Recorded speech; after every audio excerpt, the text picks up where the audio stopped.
नमस्कार दोस्तों, YouTube channel Verma academy में आप सभी का स्वागत है।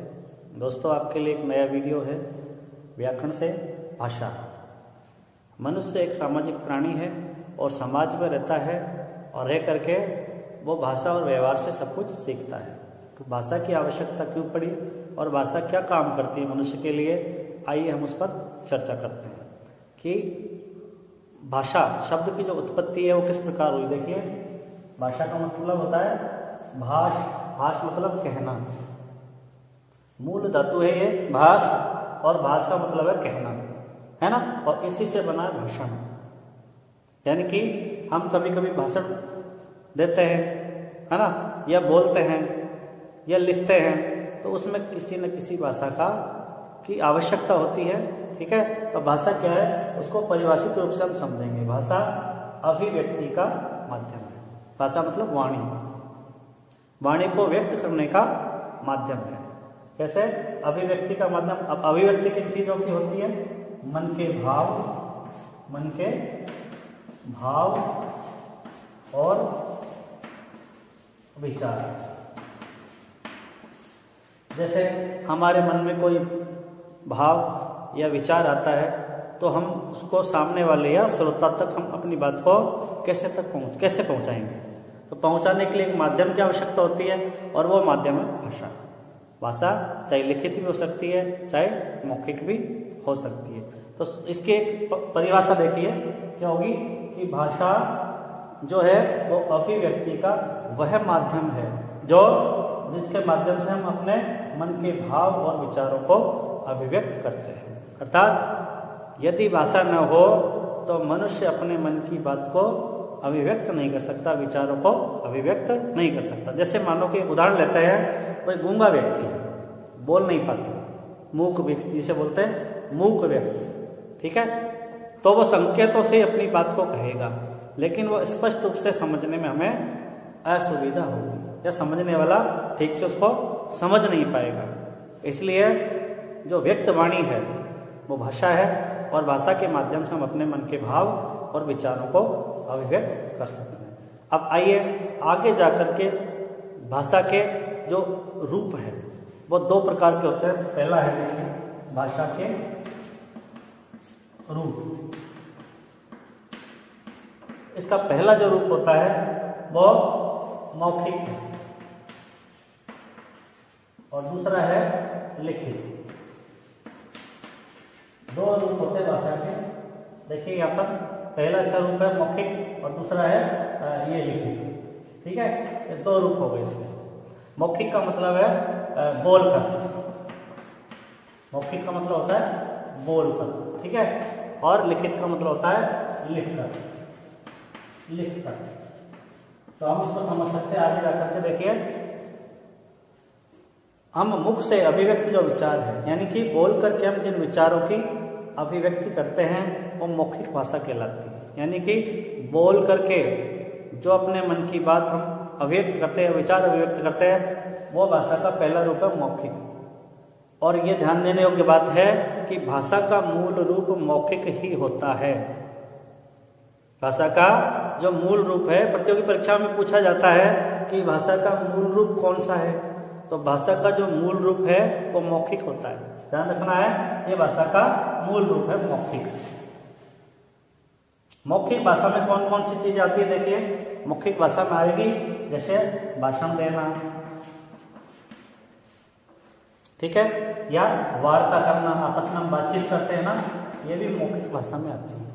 ठीक है, ये मौखिक मुख से अभिव्यक्त जो विचार है वो मौखिक भाषा में आएंगे। इसी कड़ी में इसका जो दूसरा रूप है वो है लिखित। लिखित मतलब लिख करके। तो लिखित भाषा में जैसे समाचार पत्र है, समाचार पत्रों की जो भाषा है वो लिखित होती है। पत्र, इसके अलावा पत्रिकाओं की भाषा, मैगजीन्स और पुस्तकों में जो लिखित भाषा होती है, पुस्तकें जो छपी रहती है वो लिखित भाषा में होती है। अब इनमें थोड़ा अंतर है। देखिए, मौखिक और लिखित को हम कैसे पहचानेंगे, कैसे समझेंगे, इसकी स्वरूप में थोड़ा सा अंतर है। भाषा का मूल रूप तो मौखिक ही होता है, किंतु मौखिक जो वाक्य होते हैं वो छोटे छोटे और सरल होते हैं। उसमें हम आसानी से फेरबदल कर सकते हैं या अपनी बात को बड़ी आसानी से कह सकते हैं। लेकिन लिखित भाषा में पूरी तरह हमको सोच समझ करके अपने विचार अभिव्यक्त करने पड़ते हैं। उसमें सेंटेंस को आपको पूरा करना पड़ेगा, तब जा करके पाठक को वो आपकी बात समझ में आएगी। तो लिखने के बाद में उसका अपना अलग स्वरूप होता है और बोलने पर अलग स्वरूप होता है। बोलने में क्या होता है, दूसरी चीज छोटी छोटी अपनी जो क्षेत्रीय भाषाएं होती है उनके शब्दों का भी उस भाषा पर प्रभाव रहता है, तो प्रभाव से युक्त हो जाती है, जबकि प्रभाव से मुक्त होती है जो लिखित भाषा होती है। और लिखित भाषा का दायरा थोड़ा बड़ा होता है और मौखिक भाषा का दायरा सीमित होता है। कुल मिलाकर के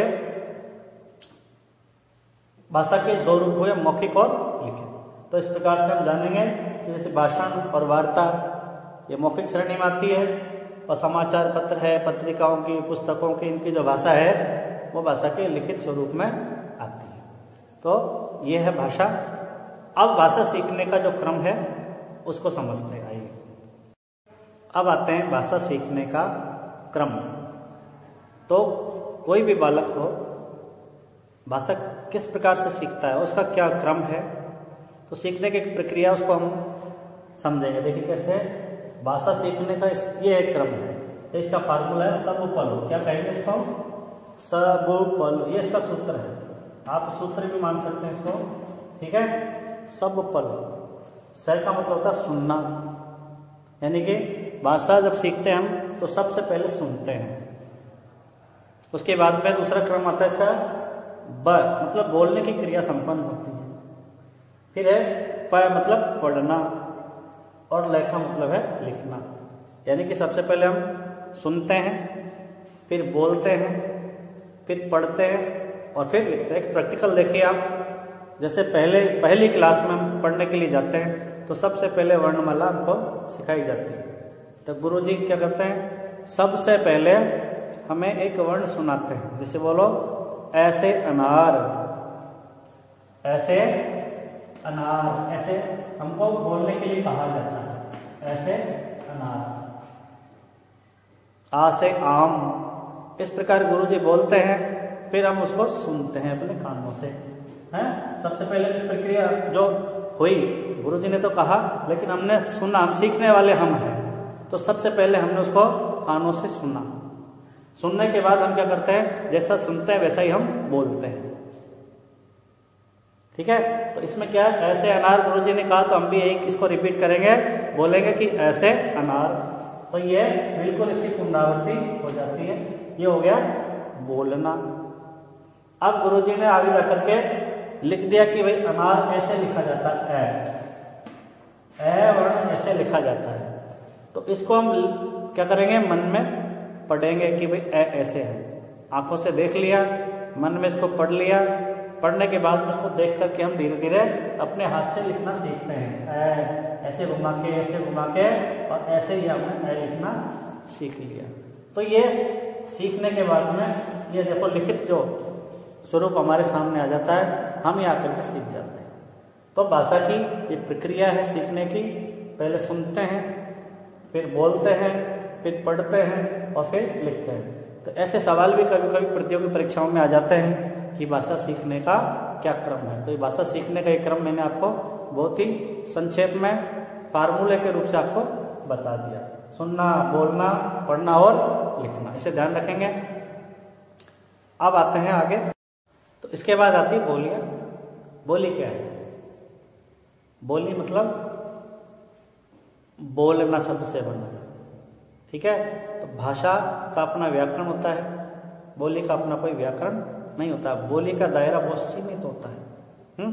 जैसे देखिए, एक तो पहली चीज इसमें क्या है, शासन कार्य में प्रयुक्त नहीं होती है, यानी कि बोली का सरकारी काम काज में इतना महत्व नहीं होता, न उसका प्रयोग होता, उसको मान्यता नहीं है। दूसरा क्या है, क्षेत्र स्तर पर, यानी कि एक छोटे से क्षेत्र में इसको बोला और समझा जाता है, ठीक है। हम एक क्षेत्र से निकल करके दूसरे में चले जाएंगे तो वो बोली चेंज हो जाती है, उसको लोग समझ नहीं पाते हैं, ठीक है।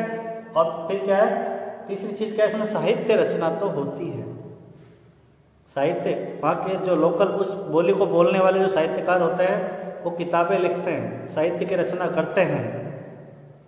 तो ये तीन चीज़ें इसमें, एक तो इसका दायरा बहुत कम होता है, छोटे से प्रदेश में बोली जाती है, और उसके बाद या जिला स्तर पर या मंडल स्तर पर भी इसको बोलते हैं कि मान लो आप, ज़्यादा बड़ा इसका दायरा नहीं होता है। और शासन प्रशासन में इसको, राजकार्य में इसका उपयोग नहीं होता है। साहित्य की रचना जरूर होती है। तो कुछ बोलियाँ ऐसी है जो प्रचलित है, जैसे भोजपुरी है, मालवी, मेवाती, डुंडाड़ी, ये बोलियाँ है। और भी है जैसे हाड़ौती है। इस प्रकार से मतलब इनका दायरा बहुत ही ज़्यादा सीमित होता है। तो यह है बोली। भाषा का दायरा बहुत विस्तृत होता है। अच्छा, इनका व्याकरण भी नहीं होता, बोली का कोई व्याकरण नहीं है, जबकि भाषा का अपना व्याकरण होता है। तो धीरे धीरे दोनों में यही अंतर है कि उसका दायरा बड़ा होता है, इनका दायरा सीमित होता है। तो यह है बोली। तो इसके बाद आती है बोलियां। बोली क्या है? बोली मतलब बोलना शब्द से बना है, ठीक है। तो भाषा का अपना व्याकरण होता है, बोली का अपना कोई व्याकरण नहीं होता। बोली का दायरा बहुत सीमित होता है। जैसे देखिए, एक तो पहली चीज इसमें क्या है, शासन कार्य में प्रयुक्त नहीं होती है, यानी कि बोली का सरकारी काम काज में इतना महत्व नहीं होता, न उसका प्रयोग होता, उसको मान्यता नहीं है। दूसरा क्या है, क्षेत्र स्तर पर, यानी कि एक छोटे से क्षेत्र में इसको बोला और समझा जाता है, ठीक है। हम एक क्षेत्र से निकल करके दूसरे में चले जाएंगे तो वो बोली चेंज हो जाती है, उसको लोग समझ नहीं पाते हैं, ठीक है। और फिर क्या है, तीसरी चीज क्या है, इसमें साहित्य रचना तो होती है। साहित्य, वहाँ के जो लोकल उस बोली को बोलने वाले जो साहित्यकार होते हैं वो किताबें लिखते हैं, साहित्य की रचना करते हैं। तो ये तीन चीजें इसमें, एक तो इसका दायरा बहुत कम होता है, छोटे से प्रदेश में बोली जाती है, और उसके बाद या जिला स्तर पर या मंडल स्तर पर भी इसको बोलते हैं कि मान लो आप, ज़्यादा बड़ा इसका दायरा नहीं होता है। और शासन प्रशासन में इसको, राजकार्य में इसका उपयोग नहीं होता है। साहित्य की रचना जरूर होती है। तो कुछ बोलियाँ ऐसी है जो प्रचलित है, जैसे भोजपुरी है, मालवी, मेवाती, डुंडाड़ी, ये बोलियाँ है। और भी है जैसे हाड़ौती है। इस प्रकार से मतलब इनका दायरा बहुत ही ज़्यादा सीमित होता है। तो यह है बोली। भाषा का दायरा बहुत विस्तृत होता है। अच्छा, इनका व्याकरण भी नहीं होता, बोली का कोई व्याकरण नहीं है, जबकि भाषा का अपना व्याकरण होता है। तो धीरे धीरे दोनों में यही अंतर है कि उसका दायरा बड़ा होता है, इनका दायरा सीमित होता है। तो यह है बोली। अब आते हैं लिपि। लिपि क्या है? कई बार परीक्षाओं में सवाल पूछ लिया जाता है कि लिपि किसे कहते हैं।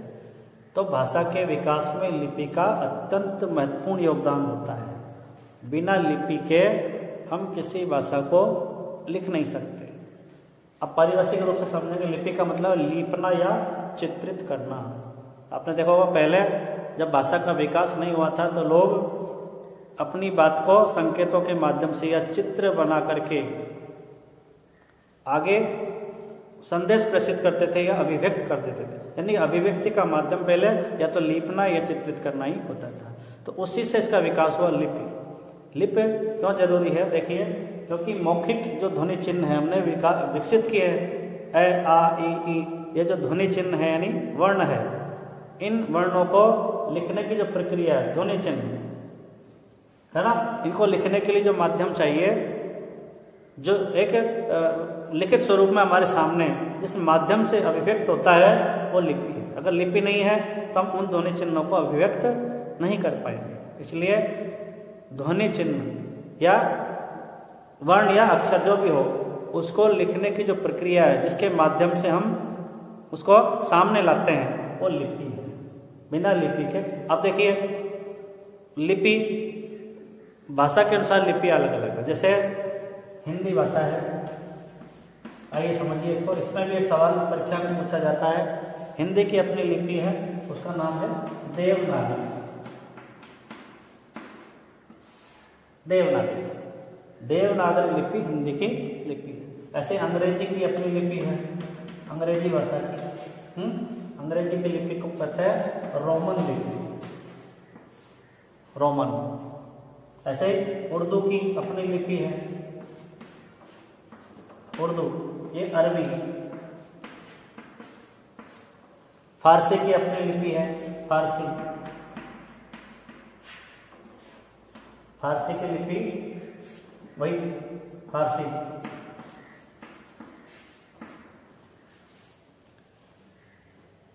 अब इन लिपियों की भी अपनी विशेषता होती है। कैसे है?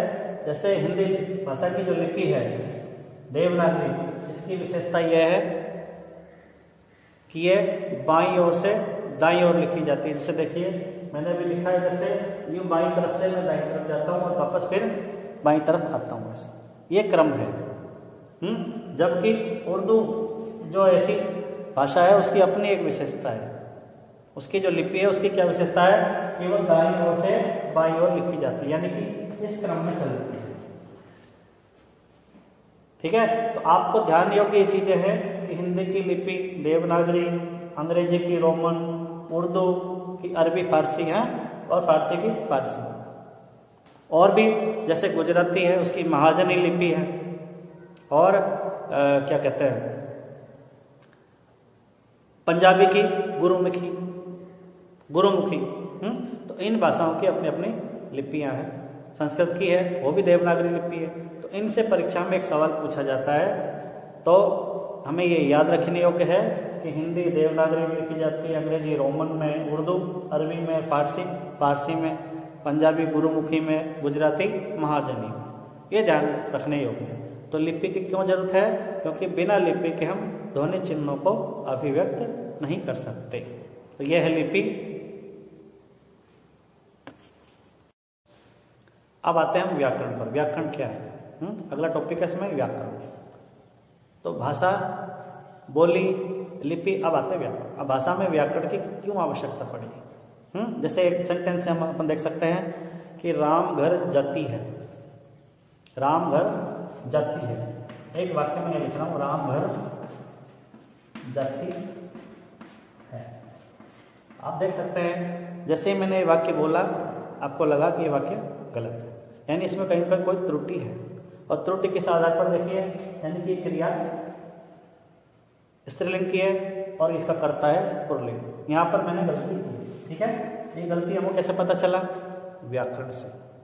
तो भाषा का एक व्याकरण होता है और व्याकरण का काम क्या है ये हम जाने कि व्याकरण किसे कहते हैं, इसका काम क्या है। तो व्याकरण क्या करती है? भाषा को शुद्ध और क्या करती है? परिमार्जित करती है, परिमार्जित। यानी कि व्याकरण का काम है भाषा को शुद्ध बनाना या उसको परिमार्जन करना, संस्करण करना, मतलब भाषा का शुद्धिकरण करना। व्याकरण के बिना हम किसी भी भाषा को शुद्ध और परिमार्जित रूप से न तो बोल सकते, न लिख सकते, न पढ़ सकते। कुल मिलाकर के व्याकरण भाषा की रीढ़ है। जैसे शरीर है हमारा, शरीर एक भाषा मान लीजिए, और शरीर इस पर टिका हुआ रीढ़ की हड्डी पर, तो भाषा भी व्याकरण पर टिकी होती है। जिस भाषा का व्याकरण जितना सुदृढ़ होगा वो भाषा उतने दिनों तक स्थायी और सुदृढ़ रहेगी। कुल मिला के यह है कि व्याकरण का भाषा में परिमार्जन का कार्य है। अब व्याकरण को हमको आगे जाकर के इसके जो भेद है, इसके विभाग होते हैं व्याकरण के, वो अलग अलग विभागों को अपन जानने की कोशिश करते हैं। देखिए व्याकरण के विभाग, अब इसके आगे जाकर के अलग अलग विभाग हो जाते हैं। विभाग तो यह 4 विभागों में बांटा गया है व्याकरण को। पहला है वर्ण विचार। पहला विभाग है व्याकरण का वर्ण विचार, यानी कि पहला देखिए वर्ण विचार। भाषा का सीखने में जो क्रम है, पहले हम लोग सीखते हैं वर्णमाला से। तो वर्णों का उच्चारण स्थान है, वर्णों का क्या छोटे वर्ण है, बड़े वर्ण है ना, उनके प्रकार कितने होते हैं, इन सब का ज्ञान हमको वर्ण विचार में वर्णमाला के माध्यम से होता है। तो भाषा का पहला भाग है, 4 विभाग है इसके, उसका पहला भाग हो गया वर्ण विचार। इसके बाद दूसरा भाग होगा इसका, होगा शब्द विचार। शब्द विचार, ठीक है। जब वर्णों का ज्ञान हो जाता है भाषा की पहली का ही वर्ण, अब इनका ज्ञान हो जाता है तब हम इन वर्णों से शब्दों का निर्माण सीखते हैं। तो व्याकरण की सीखने की जो अगली प्रक्रिया है वो शब्दों से शुरू होती है। शब्दों की रचना कैसे होती है, शब्दों का प्रयोग किन किन आधारों पर किया जाता है, शब्द कितने प्रकार के होते हैं, ठीक है। तो उनका सारा अध्ययन हमको शब्द विचार में करने को मिलता है। इसी प्रकार से व्याकरण का जो तीसरा भाग है, वर्ण के बाद शब्द और शब्द के बाद फिर आता है पद विचार। पद यानी कि शब्द अपने आप में स्वतंत्र इकाई है, उनका अपना अर्थ होता है, लेकिन इस शब्द का जब वाक्य में प्रयोग हो जाता है, ठीक है, तो इस शब्द नहीं रह करके ये पद बन जाते हैं। जैसे विकारी और अविकारी के रूप में दो श्रेणियां हैं आगे जाकर के, संज्ञा, सर्वनाम, क्रिया, विशेषण, संबंध बोधक, समुच्चय बोधक, विस्मयादि बोधक और समुच्चय, ये सारे आगे जाकर के 4 और 4 8 पद के रूप में बनते हैं। तो वर्ण हो गया, शब्द हो गया, पद हो गया, और अंत में आते हैं चौथा जो विभाग है इसका, वो है वाक्य विचार। वाक्य विचार तो वाक्यों, अब देखिए पद के बाद में वाक्यों का निर्माण होता है। जैसे देखिए राम घर जाता है, तो यहाँ पर 1 2 3 4 ये अलग अलग पद हो गए। अब इन पदों का हम अलग से व्याकरण के अनुसार अध्ययन करते हैं। तो संज्ञा है ना, क्रिया है ना, मतलब कर्ता है, क्रिया है, कर्म है, ऐसे अलग अलग अध्ययन करेंगे तब जाकर के इसके अलग अलग विभाग होंगे। तो ये व्याकरण सीखने का भी एक क्रम है। सबसे पहले वर्ण विचार, उसके बाद शब्द विचार, इसके बाद पद विचार और अंत में वाक्य विचार। तो ये हुई भाषा, बोली, लिपि और व्याकरण, ये चारों आपस में कहीं न कहीं भाषा में संबंधित होते हैं, जुड़े रहते हैं। तो दोस्तों, आपको यदि मेरा ये वीडियो अच्छा लगा तो इसे ज़्यादा से ज़्यादा लोगों में शेयर कीजिए, लाइक कीजिए, कमेंट कीजिए और मेरे चैनल को सब्सक्राइब जरूर कीजिए। फिर मैं हाजिर होता हूँ अगला वीडियो लेकर के। धन्यवाद, नमस्कार।